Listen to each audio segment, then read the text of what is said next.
Hello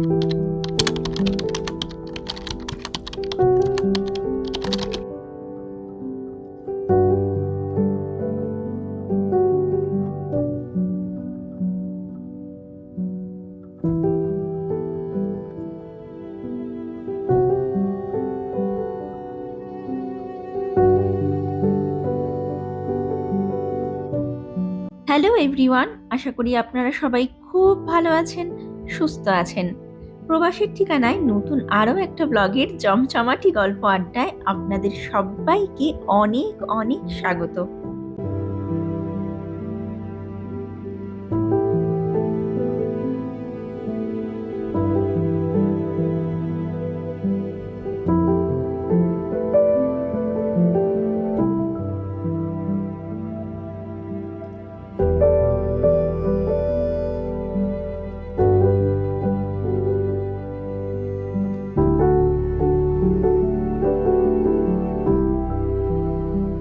আজকে শনিবার, আর এখন বেলা ওই 12টা মতো বাজে।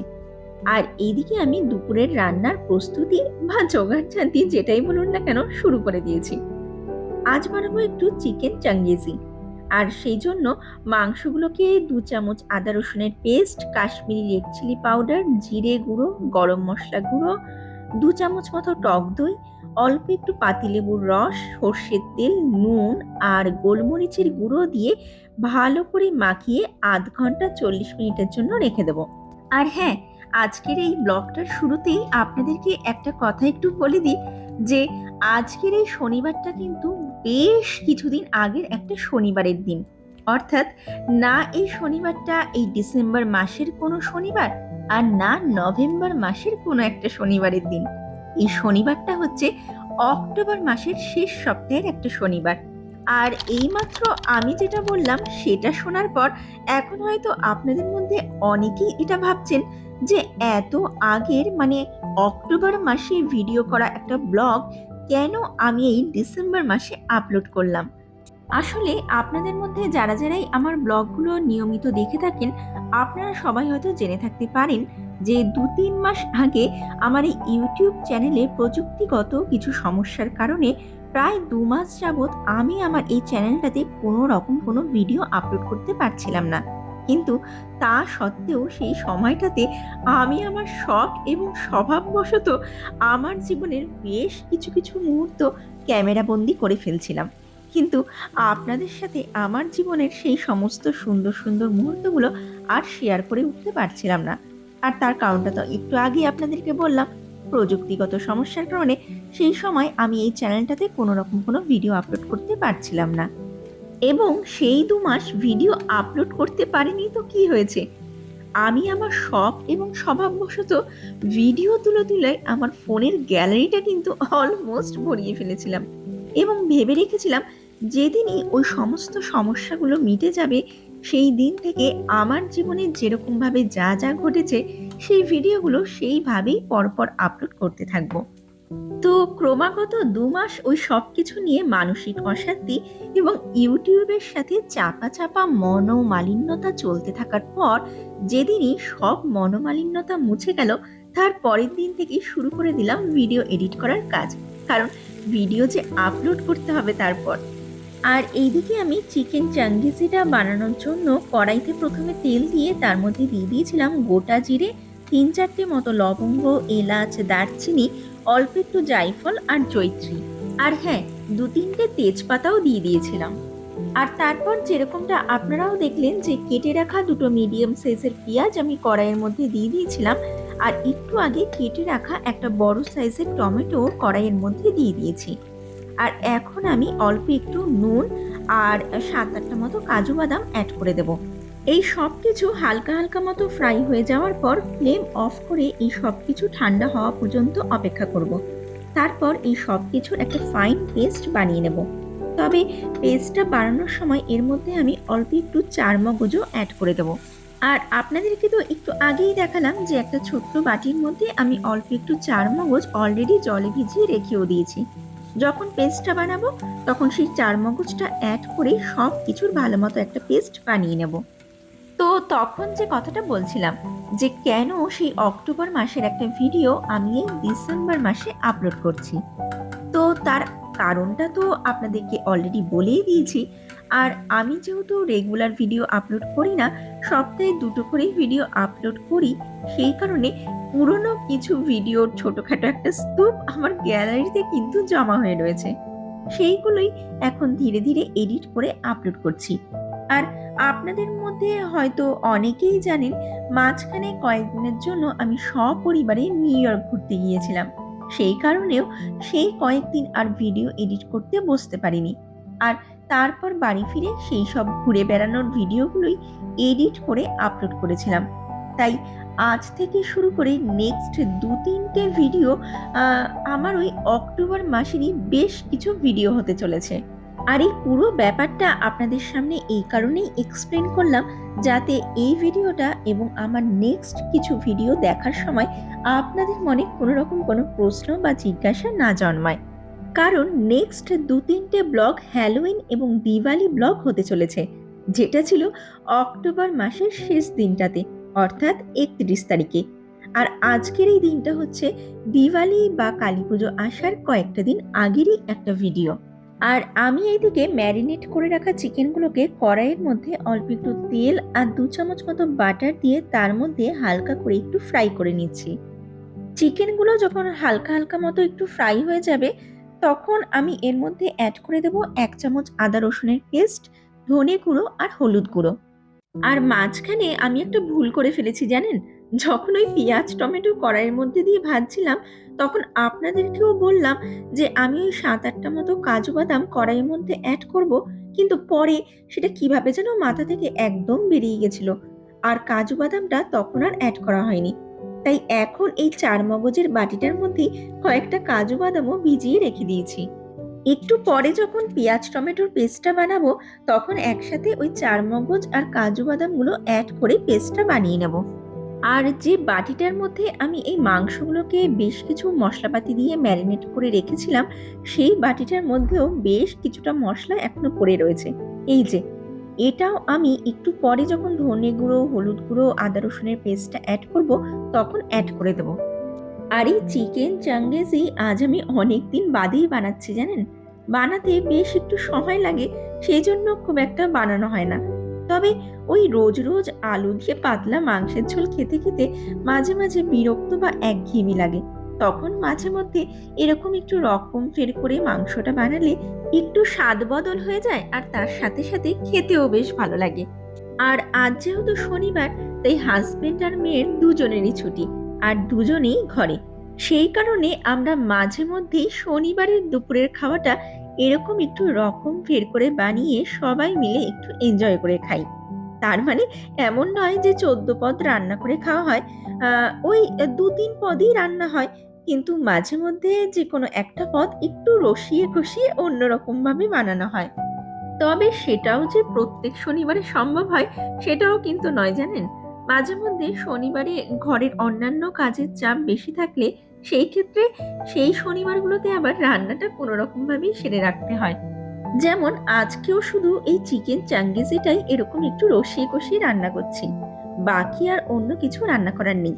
গতকাল পেঁয়াজ দিয়ে মুসুর ডাল আর উচ্ছে আলু ভেজেছিলাম, সেগুলো এখনো রয়েছে। তাই আজ এই চিকেন চাঙ্গিজির সাথে রিপিট টেলিকাস্ট হবে গতকালের রান্না করা মসুর ডাল এবং উচ্ছে আলু ভাজার। আর এইদিকে আমি কিন্তু পেঁয়াজ টমেটো কাজু বাদাম 4 মগজ দিয়ে একটু আগে যে পেস্টটা বানালাম, সেটা কড়াইয়ের মধ্যে অ্যাড করে দিয়েছি। এখন বেশ কিছুক্ষণ এটাকে লো ফ্লেমে রেখে ভালো করে কষাতে হবে। ইচ্ছে ছিল আজ এই চিকেন চাঙ্গিজের সাথে একটু রুই মাছ বা স্যামন মাছ কোনো একটা কিছু রান্না করে রাখবো। আসলে আগামী 2 দিন একটু অন্য কাজে ব্যস্ত থাকবো। জানি না রান্নাঘরে ঢোকারও সময় পাবো কিনা। আসলে সামনেই তো কালী পুজো, তাই ঘরেও টুকটাক কিছু কাজ আছে, আর বাইরেরও কিছু কাজ আছে, যে কারণে আগামী 2 দিন একটু ব্যস্তই থাকবো। দেখা যাক, কোনো না কোনোভাবে ম্যানেজ ঠিক হয়েই যাবে। তবে আজকেও মাংসের সাথে মাছটা রান্না করে রাখতে পারতাম, কিন্তু আজ বিকালেও আবার একটু বেরোতে লাগবে। দুপুরের খাওয়া দাওয়াটা সেরেই রেডি হয়ে বেরিয়ে পড়বো। আর এইদিকে আমি একটু আগেই এর মধ্যে অল্প একটু ড্রাইড কাসুরি মেথি অ্যাড করে দিয়েছি। আসলে আজ বিকেলে যাব একটু আমাদের বাড়ির কাছেরই একটা ইন্ডিয়ান বাজারে। যদিও খুব একটা কাছে না, আমাদের ফ্ল্যাট থেকে ওই ইন্ডিয়ান বাজারটাতে পৌঁছতে মোটামুটি আধ ঘন্টা মতো সময় লাগে। কিন্তু আজকাল যেহেতু বেশ একটু ঠান্ডা ঠান্ডা মতো পড়ে গেছে, তাই বেশি রাতে রাস্তাঘাটে সেরকম একটা লোকজন আর থাকে না। আর এছাড়াও ওই ইন্ডিয়ান বাজারটাতে যতগুলো দোকানপাট রয়েছে, রেস্টুরেন্টগুলো বাদে বাকি সব দোকানই আবার রাত ৮টায় বন্ধ হয়ে যায়। তাই ঘর থেকে মোটামুটি ওই বিকেল ৪টের মধ্যেই বেরিয়ে পড়তে হবে। তাহলে পরে ওখানে গিয়ে হাতে একটু সময় নিয়ে ঘোরাঘুরি করতে পারবো। আর এইদিকে মাংসটা অলমোস্ট হয়ে এসেছে, তাই একটু আগে আমি এর মধ্যে একটু ফ্রেশ ক্রিম, অল্প একটু গরম মশলা গুঁড়ো, ২ চামচ মতো বাটার আর ৩-৪টে কাঁচা লঙ্কা মাঝখান দিয়ে চিড়ে অ্যাড করে দিয়েছি। আর সবশেষে অল্প একটু ধনেপাতা কুচি অ্যাড করে ফ্লেমটা অফ করে দেব। আমি এই চিকেন চাঙ্গেজিটা একটু সেমি গ্রেভি মতো রেখেছি, কারণ তাহলে ভাত বা রুটি দুটোর সাথে একটু মাখিয়ে খাওয়া যাবে। যদিও পরে গিয়ে এই গ্রেভিটা আরো একটু টাইট হয়ে যাবে, কিন্তু আপনারা যদি চান তাহলে গ্রেভিটা কম বা আরো একটু টাইট বানাতে পারেন। That's totally as per your choice. ঘড়িতে এখন দুপুর ওই ২টো মতো বাজে। এইদিকে চিকেন চাঙ্গেজি রেডি হয়ে গেছে। এবার ভাতটা বেড়ে নিই, আর ওইদিকে গতকালের রান্না করা মসুর ডাল আর উচ্ছে আলু ভাজাটা একটু গরম করে নিয়ে তাড়াতাড়ি করে খেতে বসে পড়ি। কারণ খাওয়া দাওয়া সেরে সবকিছু গুছিয়ে রেডি হয়ে আবার বিকেল ৪টের মধ্যে বেরোতেও তো লাগবে। আর আজ কেন ইন্ডিয়ান বাজার যাচ্ছি সেটা আমি আপনাদেরকে একটু পরে বলছি। চলুন আপাতত তাড়াতাড়ি করে খেয়ে নিই।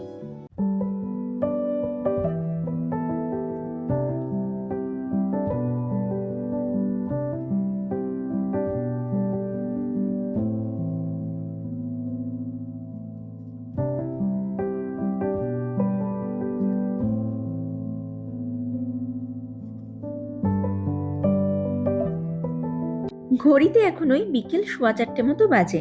খাওয়া দাওয়া ঘরের কাজকর্ম সেরে রেডি হয়ে বেরোতে বেরোতে একটু দেরি হয়ে গেল। ইচ্ছে তো ছিল বিকেল ৪টের মধ্যেই বেরিয়ে পড়ার, কিন্তু যেটা সবসময় হয় আর কি, ছুটির দিন মানেই কাজের ফাঁকে ফাঁকে একটু আলসেমি করতে করতেই সময় কেটে যায়। তাই ছুটির দিনগুলোতে প্ল্যান অনুযায়ী সময় মতো বেরোনো খুব কম সময়ই আমাদের হয়ে থাকে। আর এইদিকে সকাল থেকে বেশ একটু মেঘ আর রোদের লুকোচুরি খেলা চলতে থাকলেও এখন কিন্তু এই শেষ বেলায় বেশ সুন্দর একটা মিষ্টি রোদের দেখা পাওয়া গেছে। চারিদিকটা দেখে মনে হচ্ছে যেন সূর্যি মামা এক গাল হাসি নিয়ে আমাদের সামনে উপস্থিত হয়েছে। তবে এখন এই হালকা শীতে এই রোদটা মিষ্টি লাগলেও কিছুদিন পরে রোদ উঠুক বা না উঠুক, রাস্তায় বেরোলে ঠান্ডার দাপটে কিন্তু ঠক ঠক করে কাঁপতে হবে। তখন রোদের তাপ শরীরের চামড়াটায় এসে আর লাগে না। তো আজ আমরা যে ইন্ডিয়ান বাজারটাতে যাচ্ছি সেই জায়গাটাতে কিন্তু আমি আগেও কয়েকবার গেছি, এবং আপনাদেরকেও আমার এই ক্যামেরা থ্রু দিয়ে দু একবার মতো ঘুরিয়ে নিয়ে এসেছি।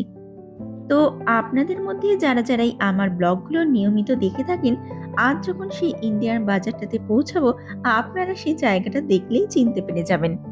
আর এইদিকে আমরা পৌঁছে গেছি আমাদের বাড়ির কাছে সাবওয়ে মানে স্টেশনটাতে। এখান থেকে আমাদেরকে একটা ট্রেন ধরতে লাগবে, তারপর একটা বাস। আর ব্যাস, তারপরেই পৌঁছে যাব সেই ইন্ডিয়ান বাজারটাতে। আর এইদিকে আমার হাজবেন্ড এখানে দাঁড়িয়ে মেয়ের জন্য একটা প্রেস্টো কার্ড নিচ্ছে।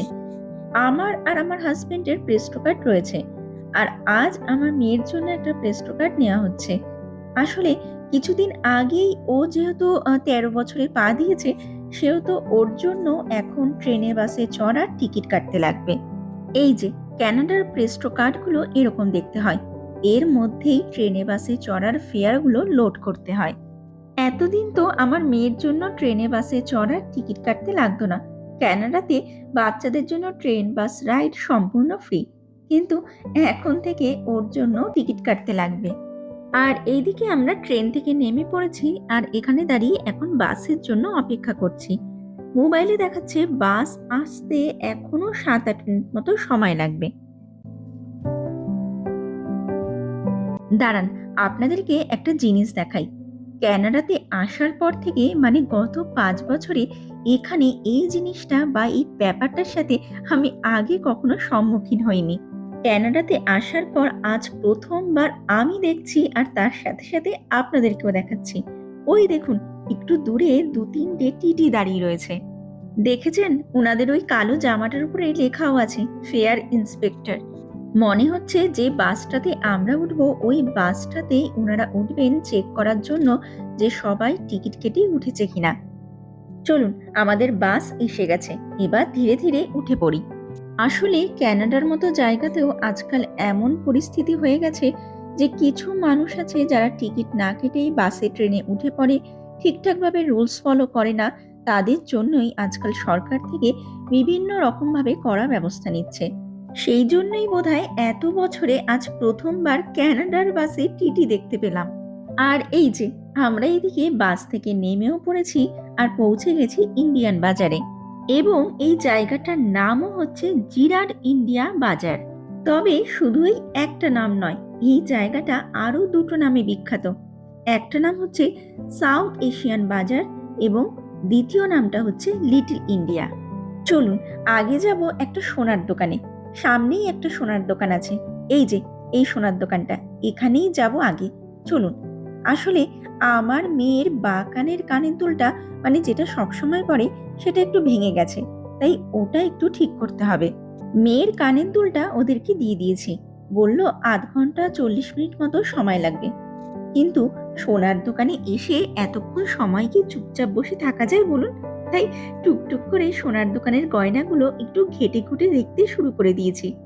গয়নাগুলো দেখার জন্য যে হাত আর চোখ দুটো বড় চুলকোতে শুরু করে দিয়েছিল। কিন্তু আপনারা কি ভাবছেন, আমি কি শুধু এই একটা কারণে আজ এই ইন্ডিয়ান বাজারটাতে এসেছি? না না, দাঁড়ান, গল্প এখানেই শেষ নয়, আসল গল্প তো এখনো বাকি। এটা তো একটা সেকেন্ডারি রিজন, আসল কারণ তো হচ্ছে অন্য একটা। আসলে কানাডাতে আসার পর থেকে, মানে ওই গত কয়েকটা বছরে, প্রত্যেক বছরই দুর্গাপুজোর সময়টাতে আমার হাজবেন্ড আমার জন্য, মেয়ের জন্য এবং নিজের জন্য একটা হলেও ট্র্যাডিশনাল ড্রেস কেনে। সে এখানে যতই ট্র্যাডিশনাল ড্রেসের দাম বেশি থাকুক না কেন, তাও কিছু না কিছু পোশাক আশাক পুজোর সময় নিজেও কেনে আর আমাদেরকেও কিনে দেয়। এইদিকে মেয়ের কানের দুলটা ঠিক করানো হয়ে গেছে, আর আমরা ওই সোনার দোকানটার থেকে বেরিয়ে এখন একটা এমন দোকান খুঁজছি যেখানে বেশ সুন্দর সুন্দর ট্র্যাডিশনাল ড্রেস পাওয়া যায়। যদিও এই জিরাড ইন্ডিয়া বাজারটাতে বেশ অনেক কটাই ভালো ভালো ট্র্যাডিশনাল ড্রেসের দোকান রয়েছে, তাও আমরা একটু ঘুরে দেখছি যে আজকে কোন দোকানটাতে ঢোকা যায়। চলুন এবার আপনাদেরকে বলি আজ এখানে আসার আসল কারণটা কি। আসলে এই বছরের দুর্গাপুজোতে না আমার হাজবেন্ড নিজের জন্য কোনো নতুন পোশাক কিনতে পেরেছিলেন, না আমাদেরকে কিনে দেওয়ার সুযোগ পেয়েছিলেন। আসলে এই বছরের দুর্গাপুজোটাতে তো আমরা নিউ ইয়র্কে ছিলাম, আর সেই ব্যাপারটা আপনাদের মধ্যে যারা যারাই আমার ব্লগ নিয়মিত দেখে থাকেন আপনারা হয়তো জেনে থাকতে পারেন যে আমরা অষ্টমীতে নিউ ইয়র্কে গেছিলাম আর দশমীর পরে কানাডাতে ফিরেছি। আর নিউ ইয়র্কে যাওয়ার আগে আমরা দুজনেই এতটাই ব্যস্ত ছিলাম যে পুজোর জন্য শপিং করার আলাদা করে সময় আর বার করতে পারিনি। তো সেই জন্য আজ আমরা এসেছি দুর্গাপুজোর আগে যে শপিংটা আমাদের মিস হয়ে গেছিল, সেই শপিংটাই দিওয়ালি বা কালী পুজো আসার আগে করে ফেলার জন্য। আসলে আজ শনিবার আর বৃহস্পতিবার হচ্ছে কালী পুজো, তাই কালী পুজোর আগেই এই বছরের পুজোর শপিংটা করা হচ্ছে। আর ইচ্ছেও আছে যে কালী পুজোর দিন আমার বাড়ির কাছে যেখানে কালী পুজো হয় সেখানে একটু যাওয়ারও। আসলে এই বছর পুজোর সময় নিউ ইয়র্কে ছুটি কাটাতে গিয়ে এখানে যে সমস্ত মন্দিরে বা কমিউনিটি হলগুলোতে দুর্গাপুজো হয় সেখানে গিয়ে আর দুর্গা মার দর্শন করা হয়ে ওঠেনি। তাই ইচ্ছা আছে বৃহস্পতিবার দিন, মানে ওই কালী পুজোতে আমার বাড়ির কাছে যে কালী পুজোটা হয় সেখানে একটু যাওয়ার। আর দেখছেন এই কানাডাতেও কি সুন্দর সুন্দর ট্র্যাডিশনাল ড্রেস পাওয়া যায়, কিন্তু দামটা ওই দেশের তুলনায় দ্বিগুণ তিনগুণ হয় আর কি। কিন্তু এই জিরাড ইন্ডিয়া বাজারে আসলে দেশের খাবার থেকে শুরু করে দেশীয় জামা কাপড়, রান্না করার হাতা খুন্তি কড়াই, এমনকি পুজোর সমস্ত রকম সামগ্রী খুব সহজেই পাওয়া যায়। কানাডার মধ্যে একমাত্র এই জায়গাটাতে আসলে পরেই আমার মনটা একদম খুশিতে ভরে ওঠে জানেন। আসলে একমাত্র এই একটা জায়গাতে আসলে পরেই এই বিদেশের মাটিতে আমি কিছুটা হলেও নিজের দেশটাকে যেন খুঁজে পাই বা দেখতে পাই। বলতে পারেন এই ক্যানাডার মাটিতে এটা যেন এক টুকরো ভারতবর্ষ।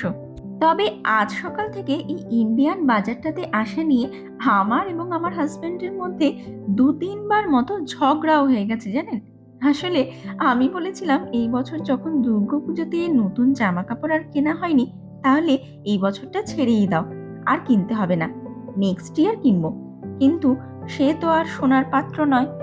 আসলে আমি যখন ক্যানাডাতে এসেছিলাম তখন আমি নিজেও ব্যাগ করে আমার জন্য, মেয়ের জন্য, আমার হাজবেন্ডের জন্য বেশ কয়েকটা ট্র্যাডিশনাল ড্রেস নিয়ে এসেছিলাম। যেমন হাজবেন্ডের জন্য ৪-৫টা পাঞ্জাবি, আমার জন্য ৮-১০টা শাড়ি, বেশ কয়েকটা সালোয়ার কামিজ, এমনকি মেয়ের জন্য বেশ কয়েকটা সুন্দর সুন্দর ফ্রক এবং কুর্তি। কিন্তু মেয়ের জামা কাপড়গুলো ২ বছরের মধ্যে ছোট হয়ে গেছিল ঠিকই, তবে আমি যে কটা শাড়ি নিয়ে এসেছিলাম সেগুলোর মধ্যে থেকে ২-৩টে শাড়ি এখনো পরা হয়নি জানেন। একদম নতুন অবস্থাতেই পড়ে রয়েছে। আসলে এখানে সেরকম একটা শাড়ি পরার সুযোগও তো পাওয়া যায় না। সেই জন্যই আরকি। ওই দুর্গাপুজো, কালীপুজো আসলেই ২টো নতুন শাড়ি ভেঙে পড়া হয়। দেশের মতো বছরে ২-৩টে বিয়েবাড়ি, অন্নপ্রাশন বাড়ি বা জন্মদিন বাড়ি যাওয়ার সুযোগ এসব দেশে আর হয় না। আর না ১২ মাসে ১৩ পার্বণ উদযাপনের সুযোগে ১৩টা নতুন নতুন শাড়ি বা সালোয়ার কামিজ পরার সুযোগটাও পাওয়া যায়। তাই ৫ বছর আগে দেশ থেকে নিয়ে আসা ২-৩টে শাড়ি এখনো নতুন অবস্থাতেই পড়ে রয়েছে আমার লাগেজের মধ্যে। আর মাঝখানে তো আবার ওই ২০২০-২১ সালে লকডাউন চলার জন্য ২ বছর পুজো পার্বণ, অনুষ্ঠান, বাইরে বেরোনো সবকিছু বাদ দিয়ে ঘর বন্দি হয়ে বসে থাকতে হয়েছিল। সেই কারণেও আরো ব্যাগ ভরে যে কটা শাড়ি দেশ থেকে নিয়ে এসেছিলাম তার মধ্যে থেকে ২-৩টে শাড়ি এখনো পরাই হয়নি। আর যে বছর আমি ১ম দেশ থেকে এখানে এসেছিলাম, সেই বছরটা এবং তার পরের বছরটা বাদ দিয়ে নেক্সট প্রত্যেকটা বছরেই আমার হাসব্যান্ড আমাদেরকে নিয়ে এই ইন্ডিয়ান বাজারটাতে চলে আসতো পুজোর শপিং করার জন্য। সে যতই তাকে এটা বলে বারণ করতাম যে আমাকে নতুন কিছু কিনে দিতে লাগবে না, ব্যাগ ভরে আমার শাড়ি পড়ে রয়েছে, কিন্তু কে আর কার কথা শোনে? সে তো আর সোনার পাত্র নয়। পুজো মানে ঘরে যতই নতুন জামা কাপড় থাকুক না কেন, একটা হলেও নতুন জামা কাপড় কিনতেই লাগবে। সে শাড়িই হোক, সালোয়ার কামিজই হোক বা একটা কুর্তিই হোক না কেন। তাই আজ সকাল থেকেও উনাকে ২-৩ বার মতো বারণ করা সত্ত্বেও উনার বক্তব্য ছিল, বেশি কিছু কিনতে হবে না, দরকার হয় একটা কুর্তি কিনে নিও, ওটা দিওয়ালির দিন ঘরে পরে নিও। সেই জন্যেই আজ এখানে আসা আর কি। তবে এসে বেশ ভালোই লাগলো। আর স্পেশালি যে দোকানটাতে আমরা এখন রয়েছি, এই দোকানটার কালেকশনগুলো দেখে তো মনটা আরো বেশি খুশি হয়ে গেল। চারিদিকে এত সুন্দর সুন্দর লেহেঙ্গা, সালোয়ার কামিজ, লং কুর্তি ঝোলানো রয়েছে যে সেগুলোর দিক থেকে কিছুতেই যেন চোখ ফেরানো যাচ্ছে না। সত্যি দোকানটার মধ্যে রেখে দেওয়া প্রত্যেকটা ড্রেসই ভীষণ সুন্দর। চলুন, এদিকে আমাদের কেনাকাটা কিন্তু সব হয়ে গেছে। হাজবেন্ডও ওইদিকে বিল করানোর জন্য কাউন্টারটাতে চলেও গেছে। ঘড়িতে এখন ওই রাত 8:45 মতো বাজে। ভাবছি এই দোকানটার থেকে বেরিয়ে সামনেই একটা ইন্ডিয়ান রেস্টুরেন্ট রয়েছে, সেখান থেকেই আজকে ডিনারটা সেরে বাড়ি চলে যাব। ইন্ডিয়া বাজারে এসেছি, আর এখানে এসে একটা ইন্ডিয়ান রেস্টুরেন্টে ঢুকে খাওয়া দাওয়া করবো না, সেটা কি হতে পারে? আর আজকে এই দোকানটার থেকে আমরা কি কি কেনাকাটা করলাম সেটা কিন্তু আমি আপনাদেরকে আমার নেক্সট ব্লগটাতে দেখাবো। কারণ খাওয়া দাওয়া সেরে আজ বাড়ি ফিরতে ফিরতে একটু রাত হয়ে যাবে।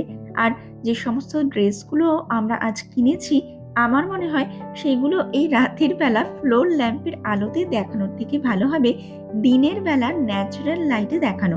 তাহলে আপনারাও সেটা ভালো মতো বুঝতে পারবেন। তাই আজ কি কি কেনাকাটা করলাম এবং সেই সমস্ত জিনিসগুলো ক্যানাডার এই ইন্ডিয়া বাজার থেকে কত দাম দিয়ে কিনেছি, সেই সব কিছু দেখার এবং জানার জন্য আমার নেক্সট ব্লগটা কিন্তু আপনারা একদমই মিস করবেন না।